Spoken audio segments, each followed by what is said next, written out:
Assalamualaikum warahmatullahi wabarakatuh. Waalaikumsalam warahmatullahi Alhamdulillahirabbil alamin wassalatu wassalamu ala Rasulillah wa ala alihi washabihi ajmain.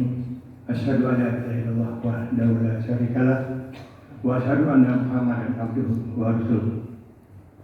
Allahumma inni as'aluka ilman nafi'ah wa rizqan thayyiban wa amalan mutaqabbalan.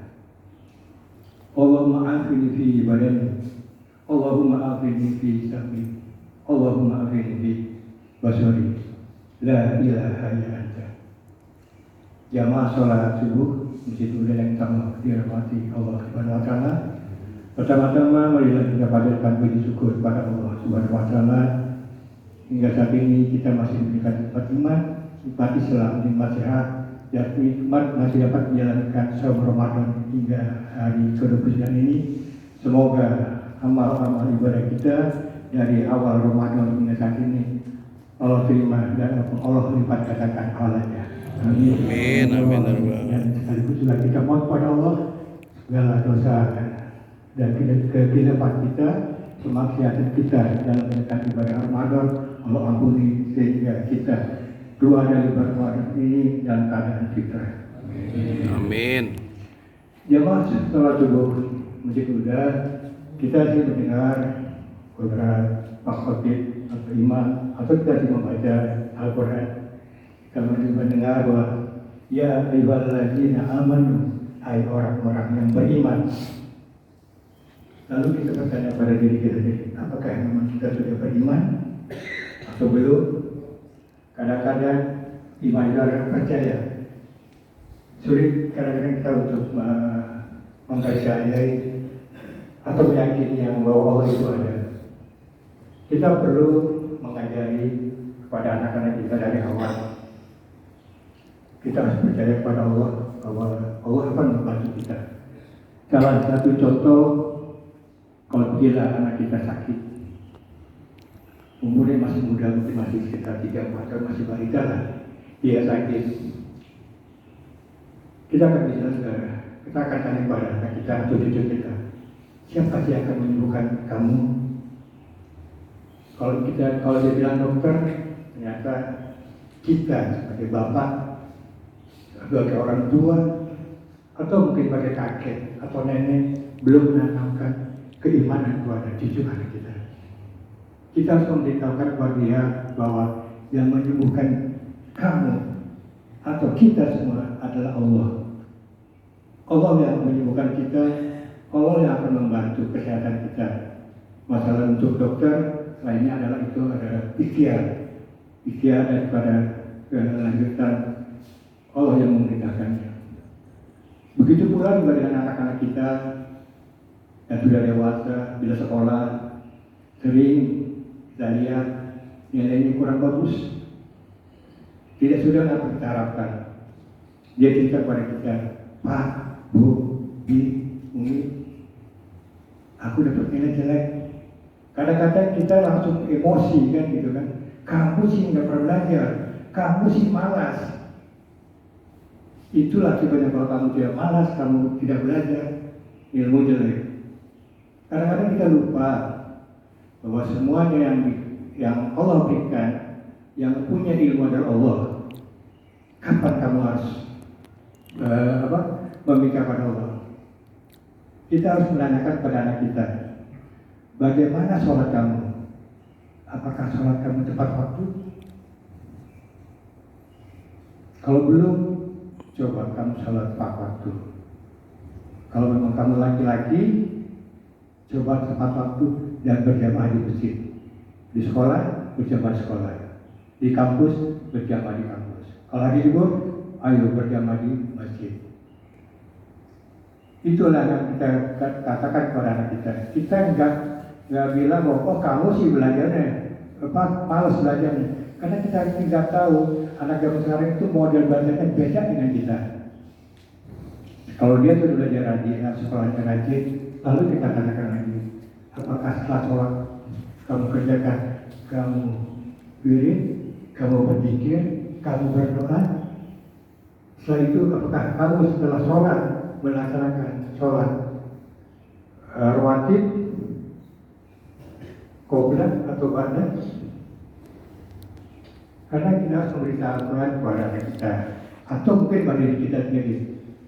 Kalau ingin kita berubah, perbaikilah sholat kita, maka Allah akan memperbaiki hidup kita. Itu harus kita tanamkan pada diri kita. Kita ingin berubah lebih baik, kehidupan kita, rezeki kita, keluarga kita, keturunan kita. Perbaiki sholat kita, maka Allah akan perbaiki hidup kita. Amin. Amin. Selanjutnya, lalu bagaimana dengan saum kita? Apakah saum kita dari tahun begitu aja? Mari kita lihat, ternyata Allah Subhanahu Wa Taala memerintahkan saum atau puasa bukan kepada kita atau manusia, tetapi hewan pun Allah perintahkan untuk berpuasa. Kita ambil contoh makhluk yang hanya beda satu huruf, ular dan ulat. Di mana kalau ular, dia untuk melangsungkan kehidupannya, dia harus mengganti kulit. Ular untuk mengganti kulit, dia harus berpuasa berminggu-minggu untuk mempertahankan kehidupannya. Setelah dia ganti kulit, dia akan melanjutkan kehidupannya. Namun kita bisa lihat, apakah ular setelah berganti kulit berubah? Wajahnya sama, makanannya sama, cara bergeraknya sama, tabiat dan sifatnya sama. Ternyata tidak berubah. Ular begitu setelah berpuasa berminggu-minggu, mungkin sebulan, setelah berganti kulit tidak berubah sama sekali. Tabiatnya, kelakuannya. Mari kita lihat bagaimana dengan ular. Ular yang sangat menjijikkan, rakus. Kita lihat tanaman kita kalau ada ular habis tuh daun-daunnya. Sangat menjijikkan. Namun dia pun berubah. Dia berpuasa menjadi kepompong. Dia bungkus dirinya ular dengan daun. Dia berpuasa menjadi kepompong. Seminggu, 2 minggu, mungkin 3 minggu, dia berubah menjadi binatang yang sangat-sangat kita sukai, enak dilihat, elok, indah. Dia berubah dari ulat yang menjijikkan menjadi sebuah kupu-kupu yang sangat menyenangkan. Namanya pun berubah dari ulat menjadi kupu-kupu. Makanannya pun berubah dari yang rakus menjadi pengisap madu. Cara bergeraknya berubah jadi terbang, tiap tabiat dan sifatnya berubah total.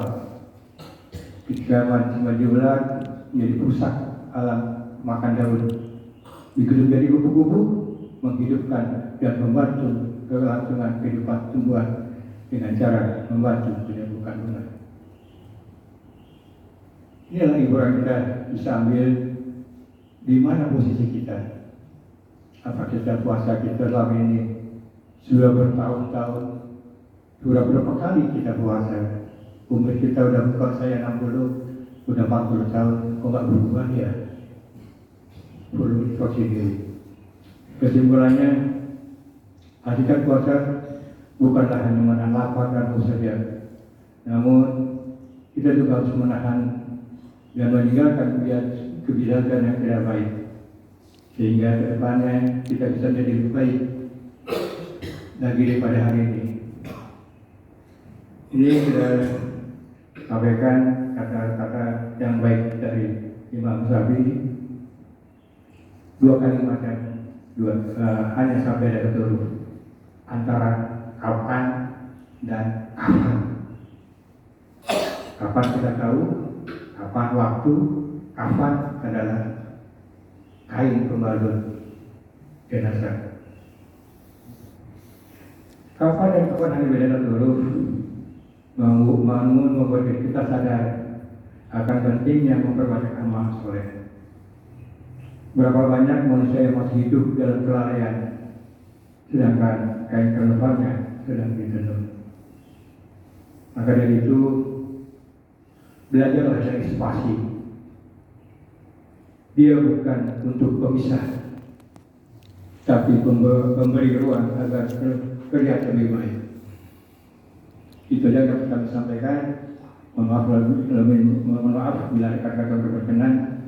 Namun sebelum kami akhiri, kami informasikan bahwa insya Allah nanti hari ini jam 10.45 kita akan mengadakan sholat gerhana, dan kami sekaligus mengajak bapak-bapak untuk ibu-ibu untuk dapat mengikuti sholat gerhana tersebut, dan juga bapak-bapak yang ada waktu kesempatan jam 4 sore nanti kita kerja bakti untuk persiapan sholat id besok hari Jumat jam 6.30. Dan juga kami atas nama pengurus sekali lagi mengucapkan jazakallahu khair kepada jamaah semuanya yang sudah turut membantu menyukseskan program Ramadan tahun 1443 ini.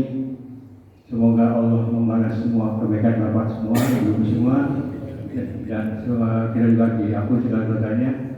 Dan kami juga mohon maaf bila dalam pelaksanaan kegiatan Ramadan ini di sana sini banyak kekurangannya. Kami mohon juga masukannya dalam untuk lebih baik ke depannya. Demikian yang dapat kami sampaikan. Assalamualaikum warahmatullahi wabarakatuh. Waalaikumsalam.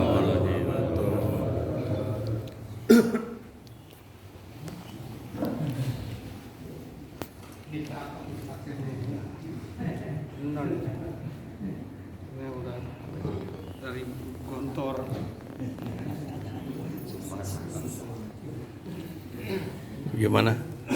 Gimana kesan-kesannya? Luar biasa. Luar biasa.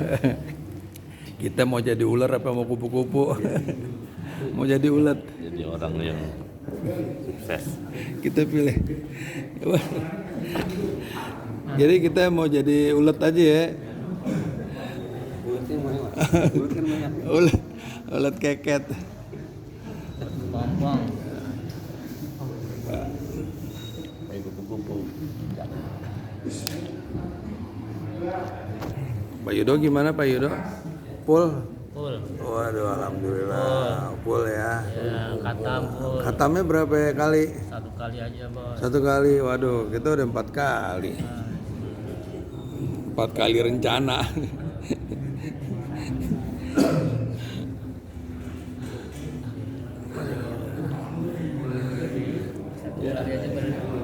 Sampai ketemu di bulan suci. Pak Haji. Komen. Komen Pak Haji. Terakhir bulan puasa. Alhamdulillah. Assalamualaikum warahmatullahi wabarakatuh. Waalaikumsalam warahmatullahi wabarakatuh. Satu kata yang pantas kita syukuri adalah la in syakartum la azidannakum wa la in kafartum inna adzabi lasyadid. 29 hari dan 29 malam Allah berikan kesehatan, keafiatan dan keluangan waktu sehingga seluruh amaliyah Ramadan kita hadir sukses. Kami juga mengapresiasi kepada seluruh jamaah, wabil khusus kepada pengurus yang sudah menghidupkan malam-malam Ramadan sehingga insya Allah 1444 Hijriah menjadi sebuah momentum Ramadan yang berbeda dengan sebelumnya. Mudah-mudahan Allah masih berkenan pertemuan kita pada Ramadan akan datang. Amin, amin. Dan tetap kita merasa was-was, merasa takut akan apakah diterima atau tidak. Demikian, nasrun minallah wa fathun qarib. Sukses, ma'an najah, wassalamah wal barokah wal uhwah. Assalamualaikum warahmatullahi wabarakatuh. Waalaikumsalam. Minal aidin wal faizin. Ini dong. Oh, iya.